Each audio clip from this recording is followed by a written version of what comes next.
I'm deactivating my sound and I'm letting enter. Have a good meeting, everyone. Thank you. Hi, Marion.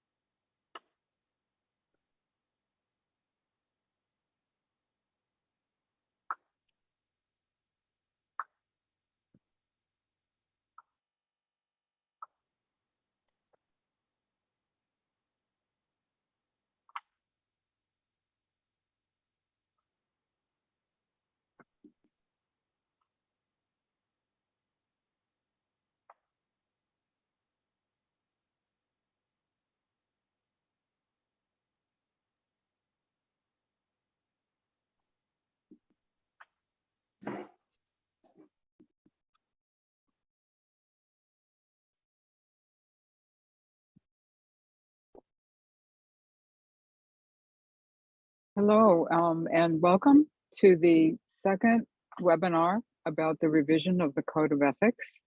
We're pleased that you could join us today and look forward to our discussion. We will today review the process that the Ethics Committee has been undergoing to revise the Code of Ethics, and then discuss the first two items in the outline of the code that ETHCOM has proposed. So, but before that, I'd like to introduce Emma Nardi, the president of ETHCOM. Oh, thank you, Sally. Thank you, everybody, for joining us. I was thinking about an apparent paradox. Since COVID, we couldn't have in-presence meetings. And we found another way of communicating through webinars and through distance meetings, which means that, in fact, we are communicating much more. Because in the past, we had perhaps 2 meetings per year. And now the work is done in many, many more opportunities and occasions, which mean that, in a way, the responsibility of the people in the group are bigger, and also the work for the staff is bigger. But the good result is that participation is enhanced and all members have the chance to take part in what's happening into ETHCOM. So it's very beautiful that we can meet so often, and at the same time, it's a lot of work.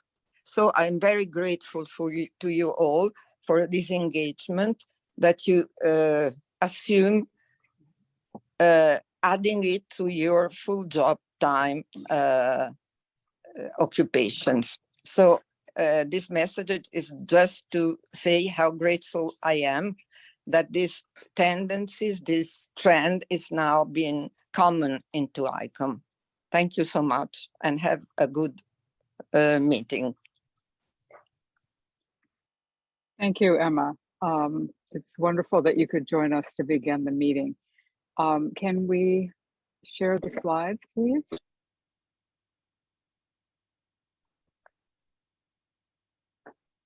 Great. So again, thank you. Thank you to Emma, and thank you to all of you for joining us this morning.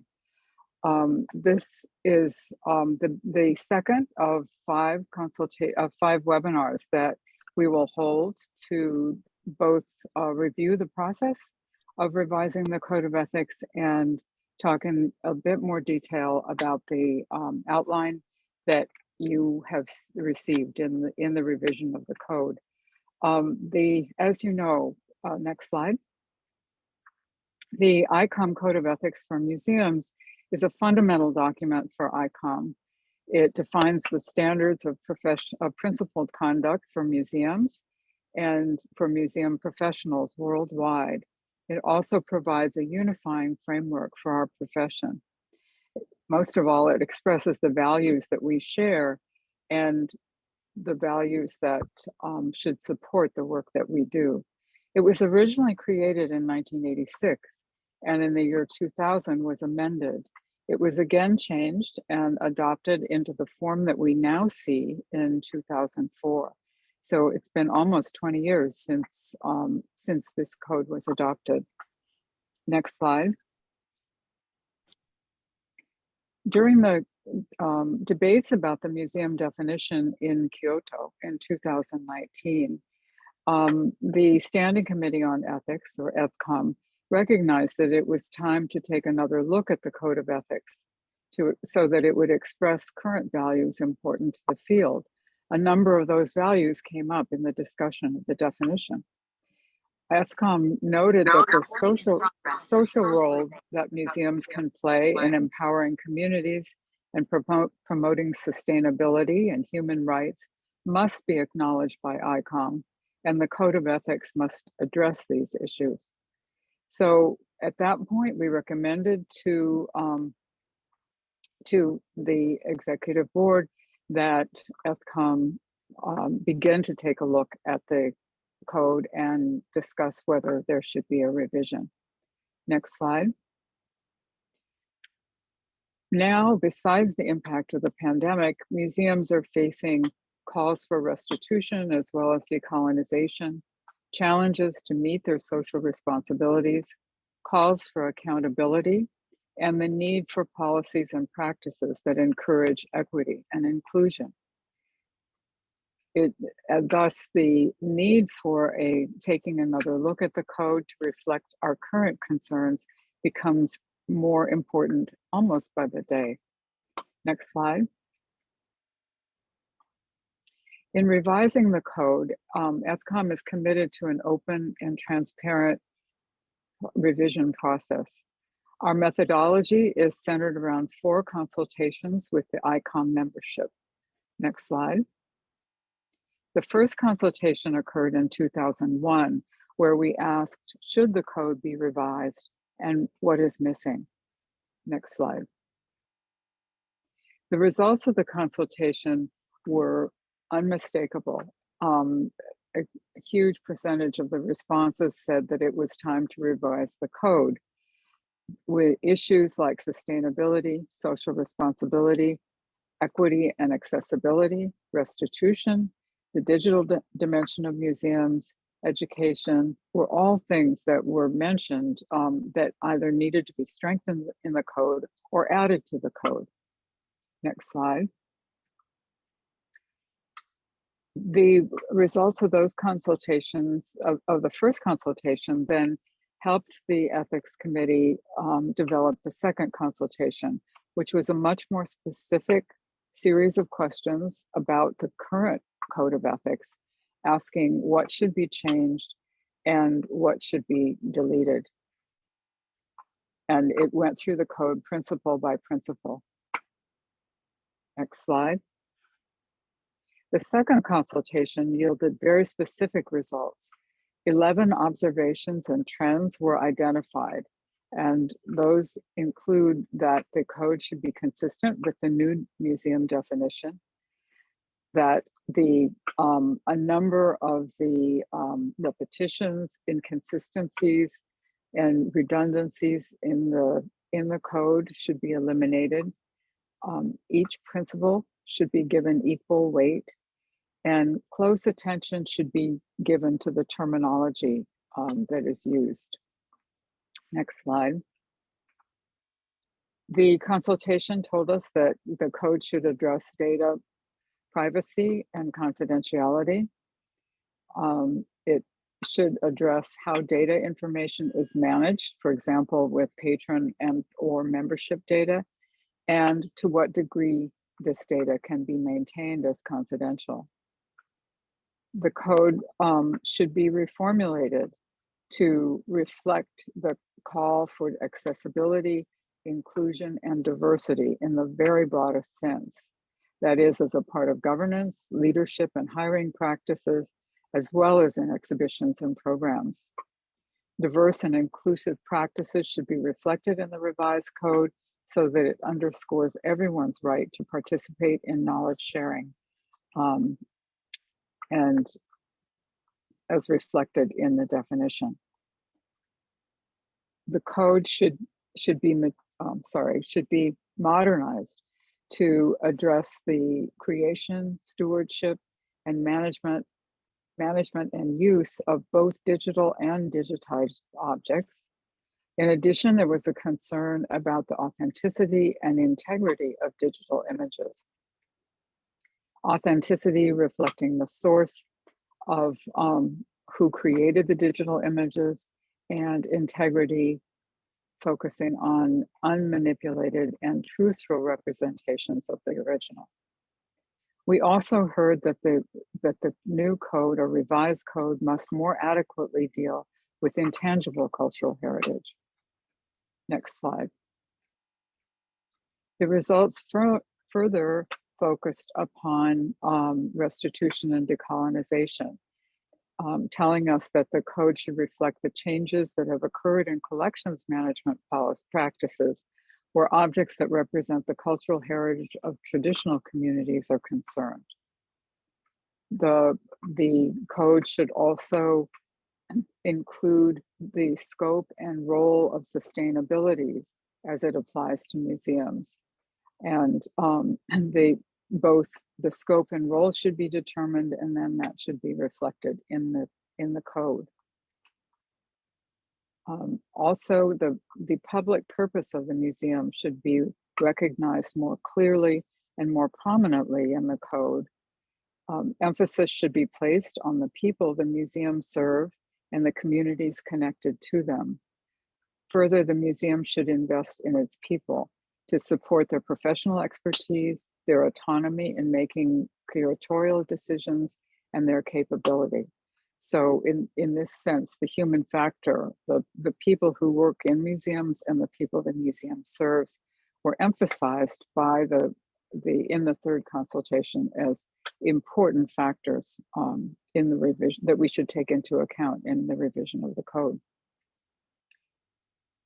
Also, the consultation pointed out problematic ethical issues that have surfaced recently related to the role that museums play in the zones of war or conflict, and the duty of care to safeguard collections in such times.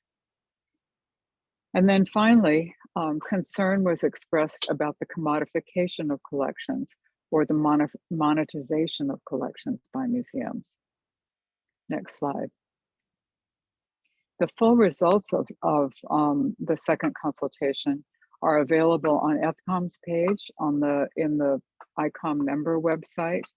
The report explains each of the observations or themes that I briefly mentioned here in more detail, and it also discusses them within the context of the current ethical principles in the code.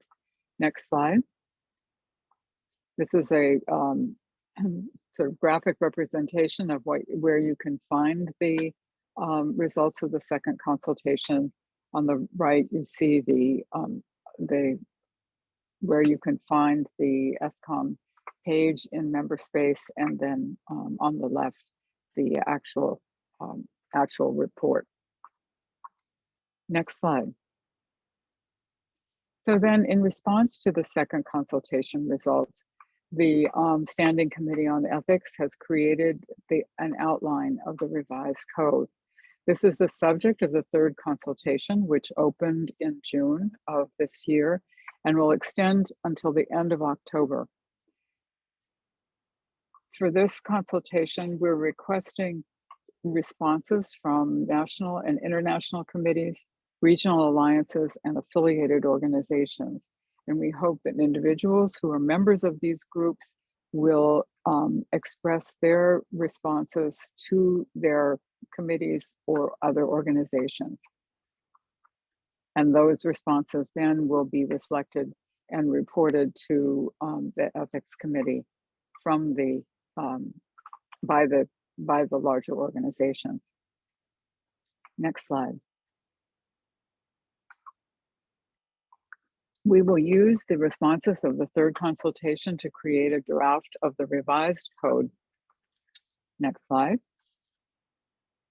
And then the revised code will be sent again to the membership for comments in 2024.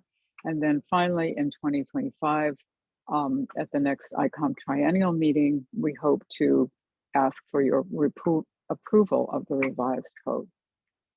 Next slide.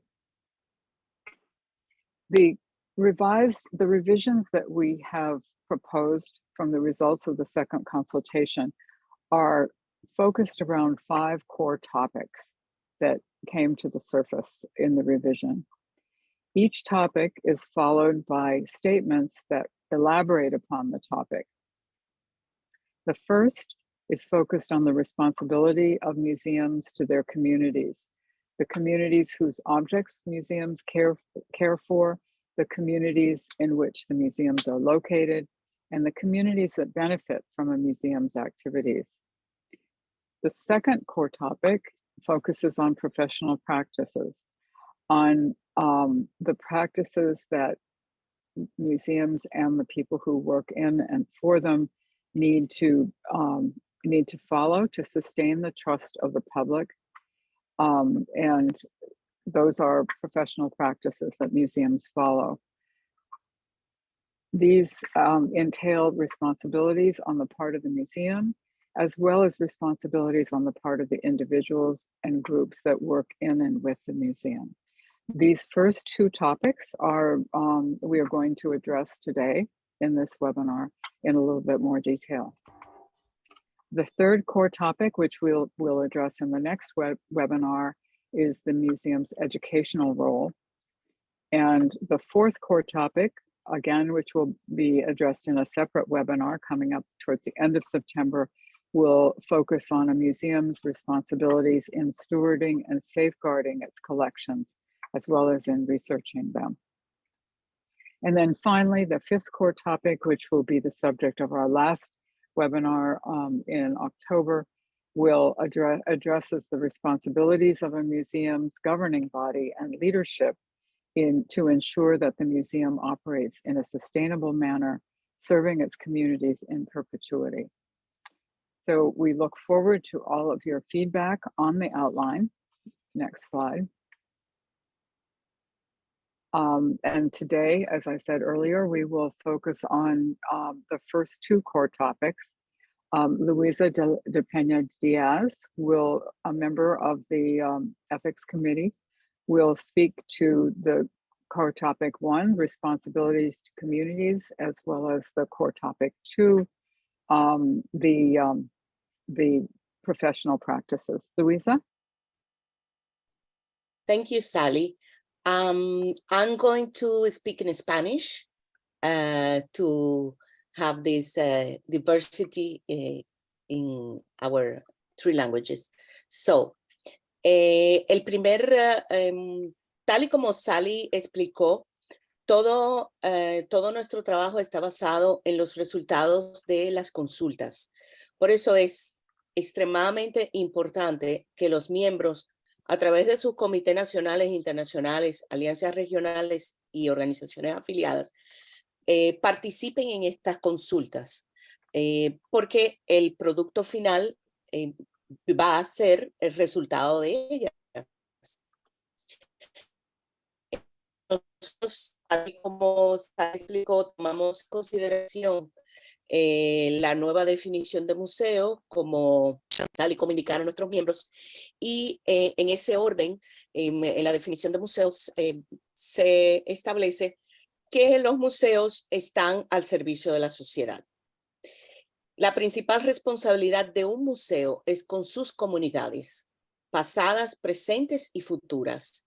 La conservación de nuestro patrimonio dentro de los museos es por y para las comunidades. Estas comunidades incluyen las comunidades cuyos objetos cuidan, las comunidades en las que se encuentran y las comunidades que se benefician de sus actividades. Esa primera responsabilidad es el primer punto que se va a desarrollar luego de la parte introductoria, puesto que, tal y como Sally explicó, estamos reorganizando el código y tratando de suprimir todas las repeticiones. Entonces hay un párrafo introductorio que va pues a tener dentro muchos de los puntos que ya no van a estar como tópicos, temas centrales del Código de Ética. Naturalmente, estos puntos centrales están abiertos a todas las opiniones de nuestros miembros. La próxima diapositiva, por favor. The next slide. Thank you. Gracias. No. One back. Ok, gracias. Al servicio de la comunidad de un museo quiere decir que el museo contribuye al desarrollo y al fortalecimiento de las comunidades. Es algo que venimos escuchando hace mucho tiempo, los museos como agentes de cambio social y de nuestras comunidades. El museo apoya el derecho de todos a participar y contribuir a la vida cultural. O sea, el no dejar a nadie atrás. Es tal y como establece en la definición de museo, abiertos al público, accesibles e inclusivos. Entonces, dentro de todo lo que es la responsabilidad del museo y del personal del museo, es garantizar que nuestras instituciones sean realmente accesibles e inclusivas y que apoyen el derecho a todos a participar y a contribuir a la vida cultural. La próxima diapositiva, por favor. Gracias. Entonces, dentro del tema número 1 de responsabilidad de los museos y estar al servicio de la sociedad, un museo colabora con la comunidad mundial de museos. O sea, la relación entre instituciones y profesionales es importante, fomentando el intercambio mutuo y compartiendo recíprocamente, desarrollando asociaciones duraderas y promoviendo la cooperación. Al mismo tiempo también, al servicio de la sociedad implica que los museos salvaguardan y valoran el patrimonio cultural natural, tangible e intangible, en beneficio de la sociedad. La salvaguarda de nuestro patrimonio, el patrimonio que conforman las colecciones de los museos, debe ser siempre en beneficio de la sociedad, respetando las comunidades y respetando todos los lineamientos profesionales establecidos. Próxima diapositiva. Gracias. Al servicio de la comunidad de un museo, garantiza también la accesibilidad de todos, promueve prácticas de inclusión social y respeta la diversidad. Contribuye a la salud y el bienestar del medio ambiente y la sociedad. Todo esto es reflejo de la nueva definición de museo, así como también las respuestas de los miembros del ETHCOM en las consultas 1 y 2. Es importante el establecer lineamientos éticos dentro de los museos y hacia el exterior de los museos que garanticen nuestra contribución como ente social a la salud y al bienestar del medio ambiente. O sea, todo se enmarca dentro de lo que es las responsabilidades sociales de los museos como institución. Próxima diapositiva, por favor. Entonces, pasando ya al punto 2 de nuestra discusión de hoy, las prácticas profesionales. Hemos iniciado con esos 2 puntos porque precisamente hemos puesto a las personas primero, tanto el personal que trabaja dentro del museo como a las personas a las cuales servimos. Entonces, para mantener la confianza del público, los museos funcionan con normas profesionales. Las responsabilidades por parte del museo, así como por parte de los individuos y grupos que trabajan en el museo. Tanto el personal de planta del museo como todos los contratados deben regirse bajo las mismas prácticas profesionales de museos. Próxima diapositiva, por favor. Next slide. Ok, gracias. Los museos deben Reclutar personal y voluntarios que reflejen la diversidad de las comunidades del museo. La diversidad que nosotros debemos promover no es solamente para el acceso al público a las comunidades y a las actividades que organicemos, sino también deben reflejarse en el equipo de personal que conforma el museo. O sea, aplicar la práctica desde casa, seguir las prácticas equitativas e inclusivas, asegurar que las personas que trabajan para y con el museo tengan las competencias necesarias para cumplir con las responsabilidades de sus puestos. Esto es una responsabilidad de las instituciones del museo, no solo el tener personal capacitado, sino también el bienestar de ese personal capacitado. Por eso, el personal debe estar acorde y tener las competencias necesarias para realizar sus actividades. La próxima diapositiva, por favor.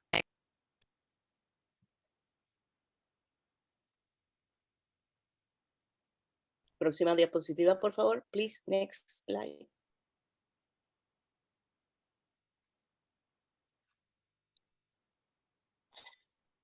Next slide.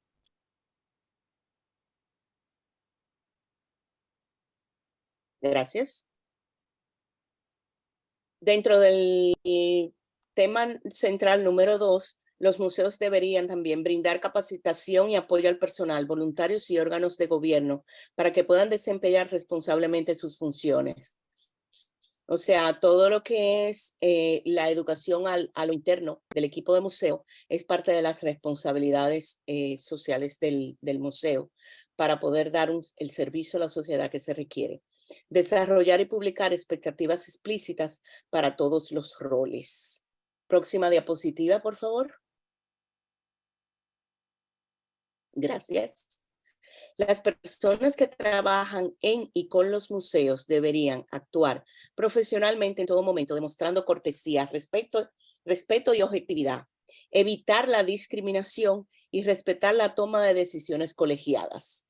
Próxima diapositiva, por favor. Gracias. Las personas que trabajan en y con los museos deben mantener la confidencialidad de la información, revelar cualquier conflicto de interés o aparente conflicto de interés y abstenerse de participar en cualquier actividad que pueda comprometer las responsabilidades profesionales o la reputación. Próxima diapositiva, por favor.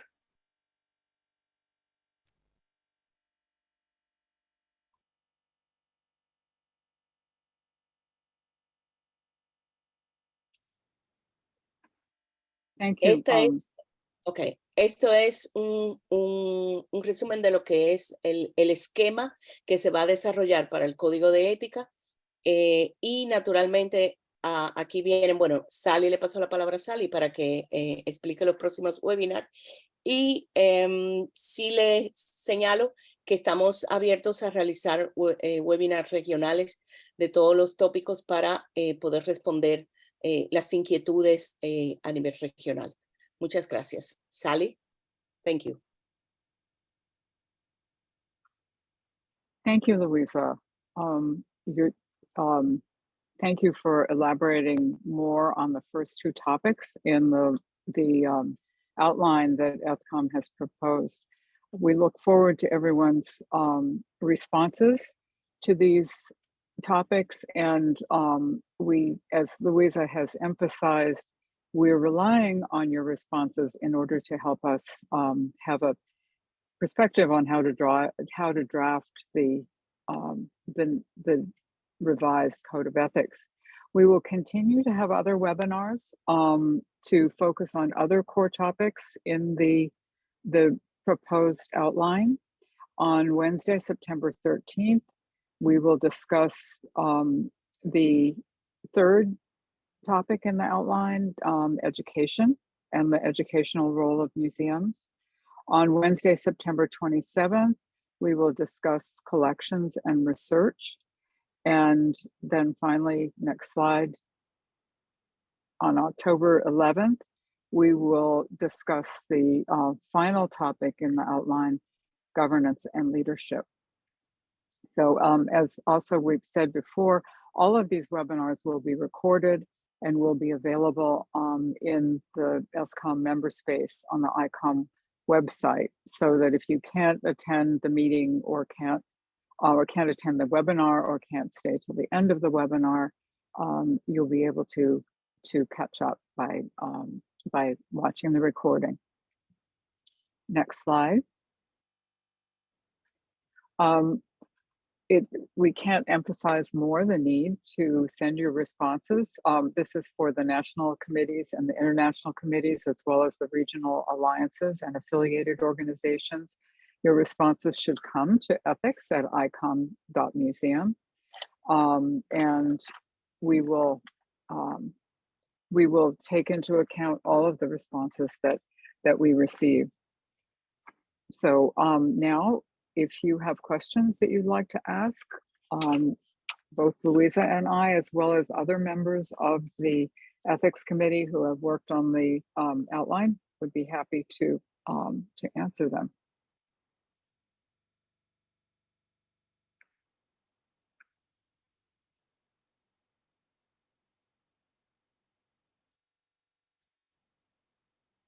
We have had, I should say that we have had some requests for a different time, for holding some of the webinars at a different time, or having two webinars or two sessions so that more people can attend, and we'll try to figure that out and try to comply with that. It's difficult, as you know, because we're all in different time zones, so it's difficult to find a time that works for everyone. But we hope that the recording will help those who can't attend the whole session. Sally, there are questions in the chat. Okay, okay,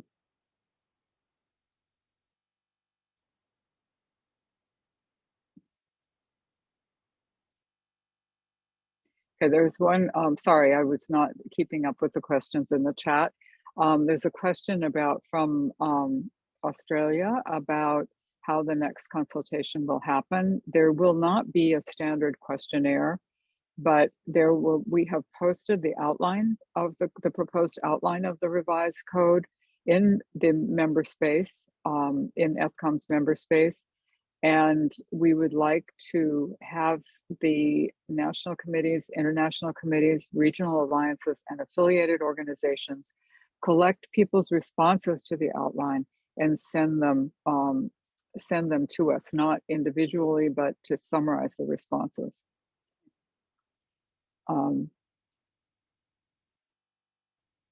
We will also try to have some of these sessions earlier, but it's difficult for those of us in North and South America to be awake and alert much earlier. So we'll try to figure out how to accommodate everyone.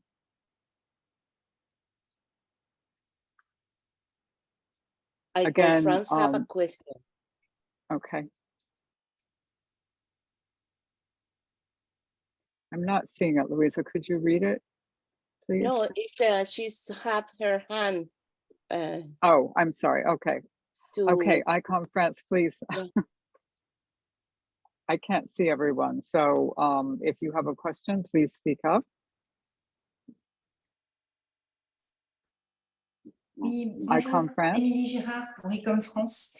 J'avais une remarque à faire sur l'ordre des thématiques. Sally, on a eu l'occasion d'échanger par mail à ce sujet-là. Évidemment, je ne veux pas revenir sur la primauté et l'importance du rôle social du musée, qui, je crois, on s'accorde tous autour de cela. Je m'interrogeais simplement sur la nécessité de faire basculer peut-être en premier lieu le rapport à la gestion des collections, puisque c'est ça qui fonde la spécificité de notre rôle social en tant que professionnel de musée, c'est ce rapport à la collection, à la matière qui est la nôtre. Et je me demandais dans quelle mesure, aussi pour être fidèle à la définition du musée, qui mentionne en premier lieu ce rôle dans les collections, la thématique de la collection pourrait, dans le nouveau code, dans la nouvelle structuration, apparaître dès le début du code. Merci.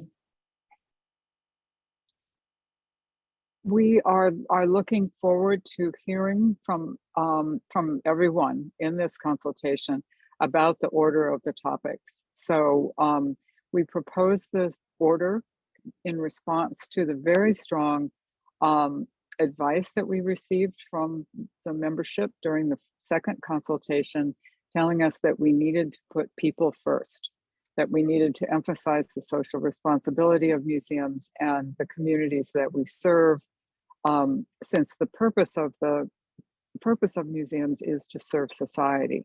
So that sort of is a very brief background of why we ordered the topics this way, but we wanted to get people's response to this order too. So this is one of the questions that we ask you to please guide us on and tell us how you feel the code should be structured. While we say that each of the topics is of equal importance, we realize also that the order that the topics are placed in does say something, and so we'd like your feedback on that.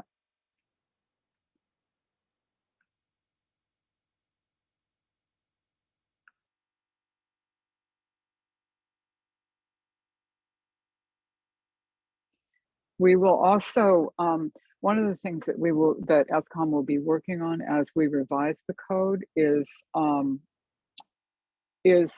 the possibility of creating more guidance, in addition to creating a revised code of ethics, created more detailed guidance about different aspects of running a museum or working in a museum. For example, we intend to incorporate the ICOM Code of Ethics for Natural History Museums into the overall Code of Ethics, but not everything in the current Natural History Code. Some of the things that are in the current Natural History Code represent best practices rather than ethical principles. So we may then develop guidelines that relate to some of those topics rather than including all of them in the code. We hope to have a much more concise and understandable code in this revision, perhaps shorter rather than longer. So we expect that we will be developing guidelines that address issues specifically. There was a question about the role of ICOM in the case of closing a museum, and that, I mean, it certainly depends on the circumstances, but issues related to something like that could be addressed in separate guidelines.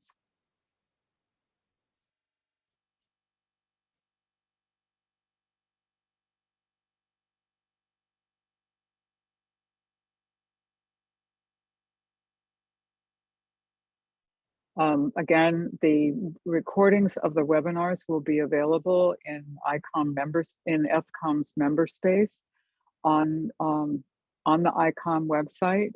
That requires that you sign in to the member space, but with your member information, and go to the institutional section where there is a section where there's a page for the revision of the Code of Ethics. On that page, there'll be a link to all of the webinars that we hold.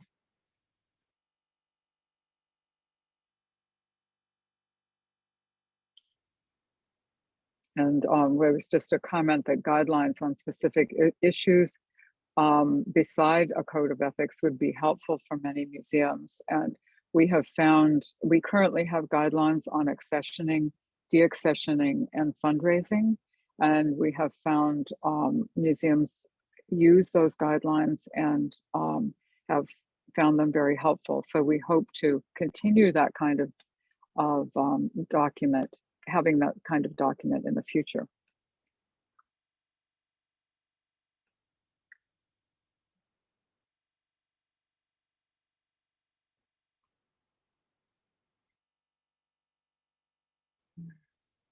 Are there other questions or comments? We realize that this is a lot of information to sort of take in, and we're having these webinars to give us an opportunity to tell you a bit more about what we considered as we developed the outline, but also to give you a chance to think about these together as a group.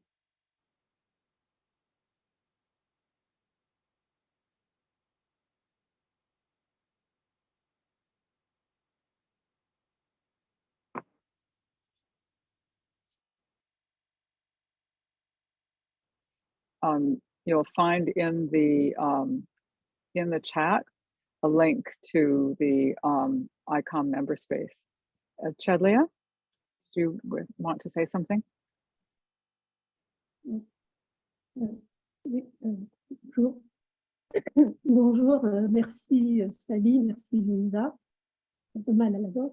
Je voudrais revenir sur la réflexion de Lily Girard, et parce que avec mes contacts avec certains professionnels, surtout peut-être les régions avec lesquelles je suis plus en contact, cette question revient toujours, que ce sont les collections qui sont la base de l'existence, c'est l'essence même de l'existence du musée.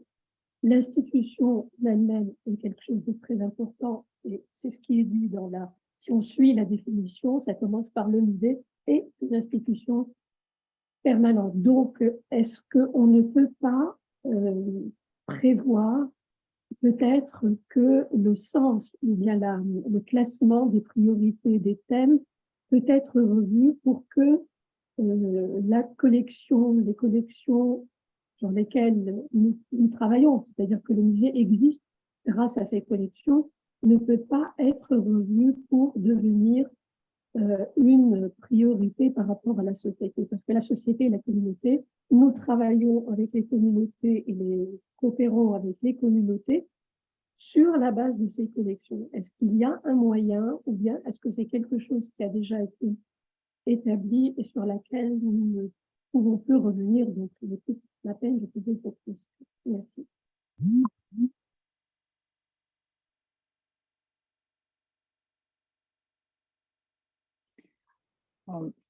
Thank you, Chadlia. The topics have not been set. One of the purposes of the third consultation is to get your feedback on the order of the topics. It's very important for us to hear from you. The work of the Ethics Committee is very much based on the responses that we get from you. So if you feel that the topic should be changed in order, you should let us know that, and we will take that into account. There's another question on whether guidelines on conservation will be included. Yes, issues related to conservation, ethical principles related to conservation will be included in the collections section of the revised code. And we may develop additional guidelines related to conservation in addition to the code itself. There's a question on whether that says it is mentioned that museums should operate according to professional standards. Will the term professional standards be further explained in the guidelines? Yes, it will. It will be. We will elaborate upon that.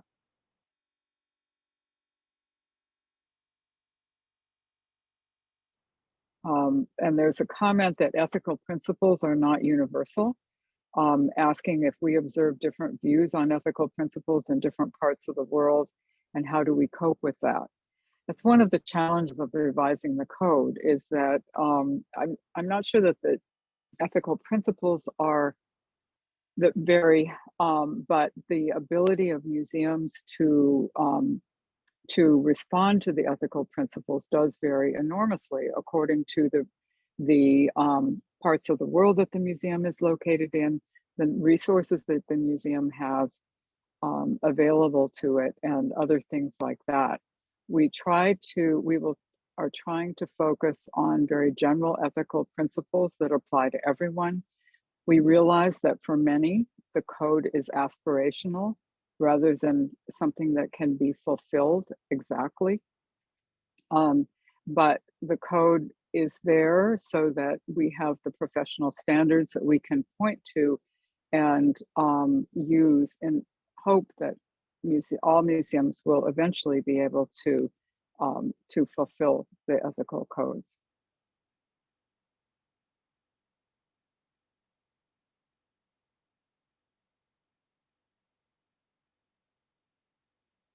There's a comment from someone who, from a member who says that they believe that the collection defines the museum. And again, these comments are really important. I urge you to be in touch with your national committees or international committees, regional alliances, or affiliated organizations to express your opinion about them.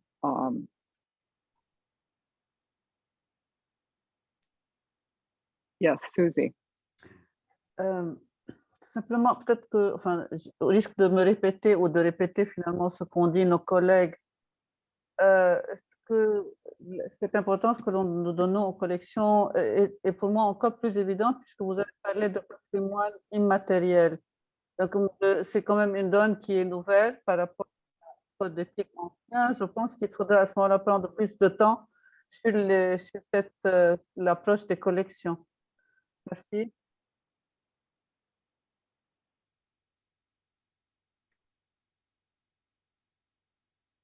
Yes, as I mentioned earlier, we will consider that. Obviously, the issue of the importance of collections is an important one, and one that we want your opinions on, so that we can, so that those opinions can help guide us as we create the draft of the code. I can't emphasize enough how important participation is in this consultation, and hope that you will all find a way to make your opinions heard.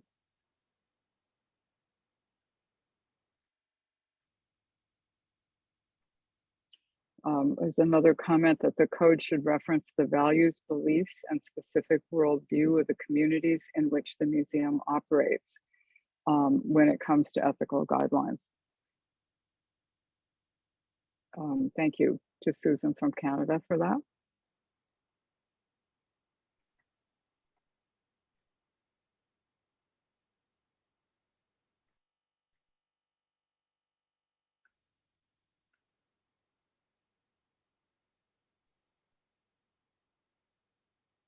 There's a question about who is responsible for translating the ETHCOM Code of Ethics final version to multiple languages. And I would refer you to the Secretariat on that. I believe that individuals in the different countries or speakers of the different languages other than English, French, and Spanish have taken the initiative in the past to create the translations, but I'm not an expert on that particular aspect of translating. So I'd ask that we can ask the Secretariat about how that will happen. There's a comment on how the meaning of communities is perhaps different in different countries. So this question of the place of communities in our code of ethics is hard to discuss. The notion of collection is maybe an idea that is more defined and so easier to base the reflection on. We have in the outline that we've created, we reference the definition of communities in the Dictionary of Museology. But you're right, I mean, that definition is very broad and includes all different kinds of communities. So it's not an easy definition an easy concept to define.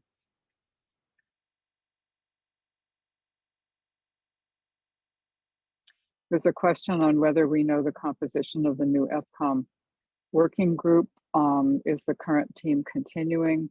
I don't believe the new group has been announced yet, but the members who have worked on the code to date, who are committed to helping finish the revision, will continue to work on the code. We felt it important to have some continuity in the revision of the code, rather than to have a whole new group of people working on it. So there will be new people contributing to working on it, but the people who have worked on the revision of the code this far will also continue to work.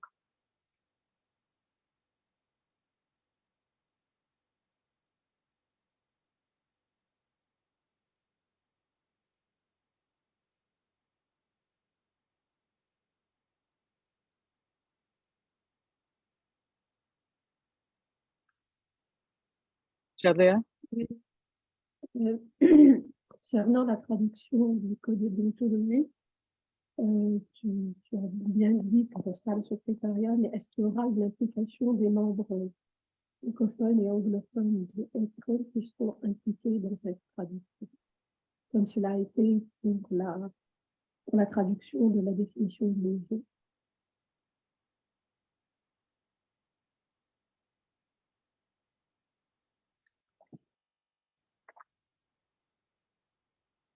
Yes, thank you.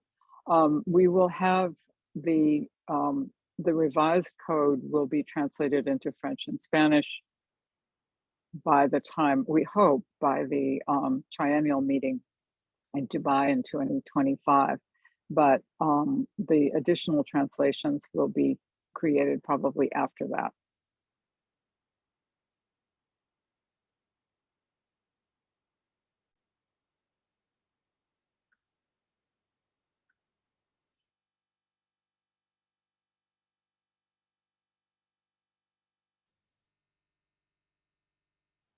Also,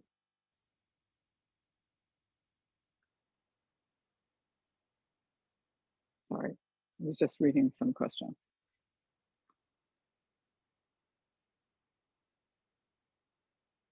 There's a comment that if the new code wants to be specific and work with so many details, it should take into account the nature of different museums. And again, we are hoping to be able to do that by having general ethical principles that apply throughout, and then perhaps specific guidelines outside of the code that deal with more specific issues.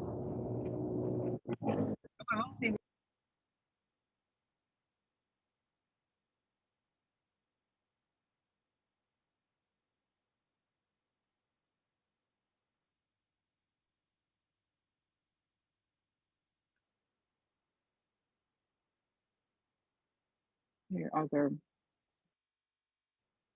there other questions or comments?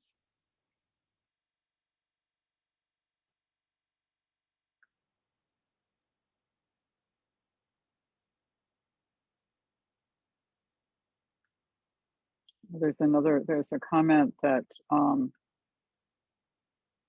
the code should take into account that some museums are defined by their communities, and others take a more traditional view of the collection in the museum. We're certainly aware of that and are taking that into account as we consider the revision.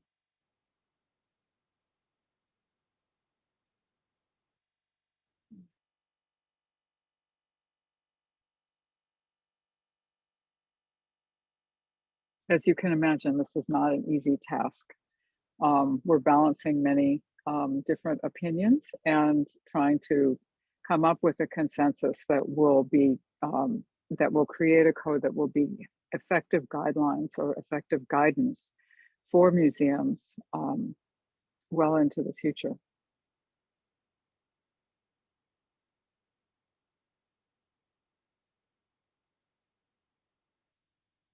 So we encourage everybody's participation in this effort, and we'll take we'll take everyone's opinion into account.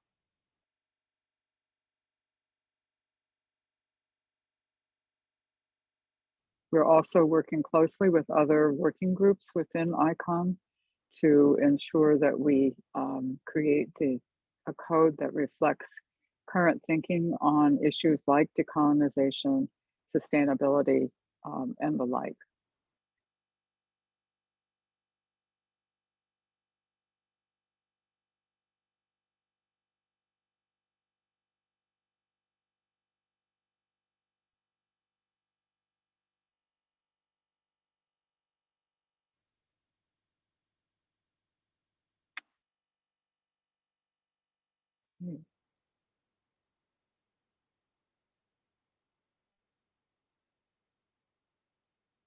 I'd like So to again, add something. sure. Well, this is a more complex process than the new definition. So I want to again say that it's very important the participation of everybody because this is more large, bigger project, and it should be the result of everybody ideas. So I want to say again, please participate on the consultation. Thank you, Louisa. Yeah, we can't emphasize that point enough. It's really important for everyone to participate, to express their opinions, and to give us the guidance that we need to be able to create a revised code that reflects the state of museums today and that will continue to guide museums into the future. It looks in the past, the code has been revised about every 20 years, roughly. It may need revision with the speed of change seeming to increase regularly now. We may need to revise it more quickly than that, but it's a huge job. So we hope that we'll get as many opinions as we can to take into consideration so that we can create a code that is useful to you.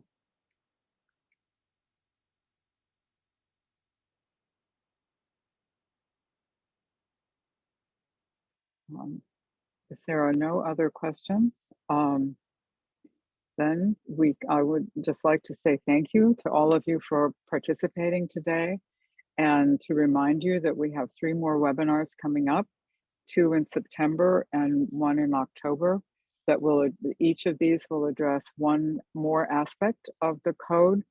The 2 in September, one will look at the educational role of museums. Another will look at the collections. And then in early October, we will have a webinar focused on the responsibilities of governance and leadership. Please make your opinions known to your national committees, international committees, regional alliances, and affiliated organizations, and so that we will hear the results by the end of October. I'm just seeing a final comment concerning cultural rights. Now, culture is declared as a global public good by the UN, UNESCO, and by the 150 member states. At Mondial Cult 2022 on cultural policy, we need to keep that aspect in mind, and we certainly will do that. I again thank Emma Nardi for joining us this morning. Thanks to Louisa for discussing the issues related to communities and professional practices. And thank you to all of you for attending this webinar and for participating in the revision process. It's very important that we hear your opinions, and we look forward to hearing from all of you, not just in the webinar, but also in the response to the consultation. Please don't hesitate to get in touch with us if you have questions. We'd be happy to help. So thank you very much, and we'll see you again in September.